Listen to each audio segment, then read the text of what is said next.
TRS పార్టీకి సంబంధించిన నాయకత్వం కానీ రాష్ట్ర ప్రభుత్వం కానీ రాష్ట్ర ప్రజలపైన ఏదో రకంగా పెద్ద ఎత్తున పడి పన్నుల పేరు మీదనో లేదా ఇంకో దాని పేరు మీదనో వాళ్ల రక్తాన్ని పీల్చాలనేటువంటి ఆలోచనతో రాష్ట్ర ప్రభుత్వం ఉంది. అన్ని రిజిస్ట్రేషన్లు ఆపి పెద్ద భయాందోళనకు గురి చేస్తా ఉన్నారు. ఈ రోజు రాష్ట్రంలో మీరు ఎల్ఆర్ఎస్ కడితేనే రిజిస్ట్రేషన్ అంటున్నారు. రిజిస్ట్రేషన్ ఆపే హక్కు మీకెవడిచ్చిందండి? మేము రాష్ట్ర ప్రజలందరూ కూడా కాంగ్రెస్ పార్టీ పక్షాన విజ్ఞప్తి చేస్తా ఉన్నాం. ఇక ఎల్ఆర్ఎస్ పేరుతోటి కొత్త మళ్ళా అంటే దోచుకోవడానికి దాచుకోవడానికి ప్రజల దగ్గర చిల్లి గవ్వలేకుండా చేయడానికి ఇదొక నాటకం. కాంగ్రెస్ పార్టీ స్పష్టమైన పెట్టింది, no TRS no LRS. TRS వద్దు, ఎల్ఆర్ఎస్ వద్దు, కాంగ్రెస్ ఏ వద్దు.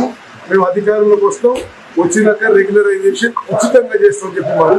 ఈ రోజు వీళ్ళు ముగ్గురు మంత్రులు, ఒకరు ఉప ముఖ్యమంత్రి సీతక్క గారు, ఉత్తమ్ కుమార్ రెడ్డి గారు, కోమటిరెడ్డి వెంకటరెడ్డి గారు. కోర్టుకు పోయిన కోమటిరెడ్డి వెంకటరెడ్డి గారు మంత్రి ఎల్ఆర్ఎస్ వద్దు అని, ఎల్ఆర్ఎస్ ఉచితంగా చేస్తామని చెప్పిన ఉత్తమ్ కుమార్ రెడ్డి గారు మంత్రి, ప్రజల దగ్గర చిల్లిగా లేకుండా దోచుకోవడానికే రుసుము పెట్టినారు అన్న సీతక్క గారు మంత్రి, ఎల్ఆర్ఎస్ అనేది అసలు కట్టవద్దు, ఇది కరెక్ట్ కాదు అని చెప్పిన మన బట్టి విక్రమార్క గారు ఉప ముఖ్యమంత్రి. నేను ఇవాళ ఈ ముగ్గురు మంత్రుల్ని, ఉప ముఖ్యమంత్రి గారిని, కాంగ్రెస్ పార్టీ ప్రభుత్వాన్ని ఇవాళ నేను సూటిగా అడుగుతా ఉన్నా. ప్రజల నుంచి 20,000 కోట్ల రూపాయలు తోలు వలిచి వసూలు చేయడానికి మీరేసిన ఎత్తుగడ ఇది కాదా? మీరు చెప్పిన మాటల్లో విశ్వసనీయత ఉంటే, మీరు ఆనాడు ప్రతిపక్ష పార్టీగా మీరు చెప్పిన మాటల మీద మీకే విశ్వాసం ఉంటే, ఇవాళ మరి ఈ రకమైన ఎల్ఆర్ఎస్ కార్యక్రమానికి మీరు ఎందుకు తెరదీశారు? మార్చి 31 లోపల ఖచ్చితంగా కట్టి తీరాలి అని మీరు ఏదైతే చెప్తున్నారో ఇది మరి ఎంతవరకు సమంజసం మీరే చెప్పాలా. ఎందుకంటే ప్రభుత్వంలో లేనప్పుడు, ప్రతిపక్షంలో ఉన్నప్పుడేమో ఫ్రీగా చేస్తామని చెప్పి ఊకదంపుడు ఉపన్యాసాలు ఇచ్చారు, ప్రజలకు అబద్దాలు చెప్పి అధికారంలోకి వచ్చారు. ఎల్ఆర్ఎస్ మీద న్యాయ పోరాటం ఏమైంది? వెంకటరెడ్డి గారిది పిల్లి ఏమైంది?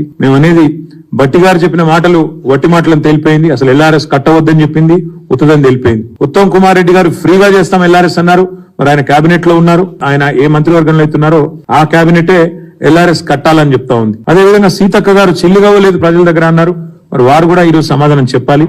ఇవన్నీ తప్పకుండా ప్రజల తరపున మేము అడుగుతా ఉన్నాం, తప్పకుండా వారు మరి స్పందించాలని చెప్పి కూడా డిమాండ్ చేస్తా ఉన్నాం.